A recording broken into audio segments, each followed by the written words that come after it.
സംസ്ഥാനത്തുടനീളം ശക്തമായ മഴ പെയ്തുകൊണ്ടിരിക്കുകയാണ്. മഴക്കെടുതിയും രൂക്ഷമാകുന്ന സാഹചര്യമാണ്. പ്രിയപ്പെട്ടവരെ, സൂക്ഷിക്കുക. മഴ പെയ്യുന്നുണ്ട്. പുറത്തിറങ്ങിയാൽ കുടയെടുക്കാൻ മറക്കണ്ട. ബൈക്കിൽ പോകുന്നവർ ഞാൻ എപ്പോഴും പറയുന്നത് പോലെ കോട്ടെടുക്കാൻ മറക്കണ്ട.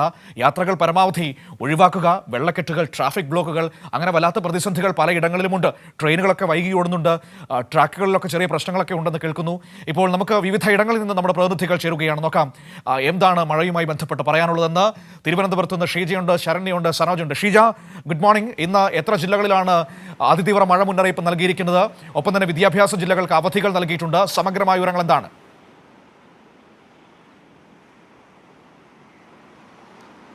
Good morning Manu. ഏതായാലും സംസ്ഥാനത്ത് അതിതീവ്രമായ മഴ തുടരുകയാണ് എന്നുള്ളത് തന്നെയാണ് ഈ ഒരു ഘട്ടത്തിൽ കൂട്ടിച്ചേർക്കേണ്ടത്. ഇന്നത്തെ നിലവിലുള്ള അലർട്ടുകൾ പ്രകാരം 5 ജില്ലയിലാണ് റെഡ് അലേർട്ട് ഉള്ളത്. 6 ജില്ലകളിൽ ഓറഞ്ച് അലേർട്ടും 3 ജില്ലകളിൽ ആണ് യെല്ലോ അലേർട്ടും പ്രഖ്യാപിച്ചിട്ടുള്ളത്. ഇതിൽ മലപ്പുറം, കോഴിക്കോട്, വയനാട്, കണ്ണൂർ, കാസർഗോഡ് ജില്ലകളിലാണ് അതിതീവ്ര മഴയ്ക്കുള്ള റെഡ് അലേർട്ട് പ്രഖ്യാപിച്ചിട്ടുള്ളത്. ഇതിനൊപ്പം തന്നെ കാറ്റിന്റെ വേഗത കൂടി നിൽക്കുന്ന ഒരു സാഹചര്യമുണ്ട്.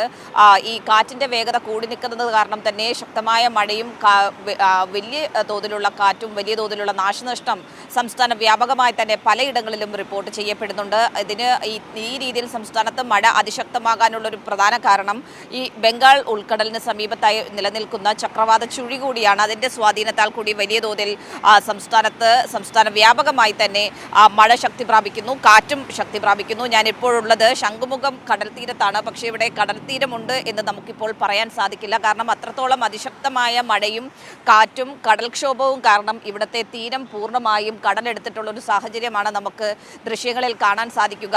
ആ രീതിയിൽ ആണ് അതിശക്തമായ കടൽക്ഷോഭം അടക്കം കടലാക്രമണം അടക്കം ഉണ്ടായിക്കൊണ്ടിരിക്കുന്നത്. ഈ തീരം പൂർണ്ണമായും കടലെടുത്ത ഒരു സാഹചര്യം. ഇപ്പോഴും ശക്തമായിട്ടുള്ള തിരമാലകളാണ് ഇവിടെ വന്നുകൊണ്ടിരിക്കുന്നത്. ആ രീതിയിൽ ഈ തീരപ്രദേശം മുഴുവൻ ഇത്തരത്തിൽ കടൽ പ്രക്ഷുബ്ധമായ ഒരു സാഹചര്യത്തിലായതുകൊണ്ട് തന്നെ തീരദേശ മേഖലയ്ക്ക് പ്രത്യേകമായിട്ടുള്ള ജാഗ്രതാ നിർദ്ദേശം നൽകിയിട്ടുണ്ട്.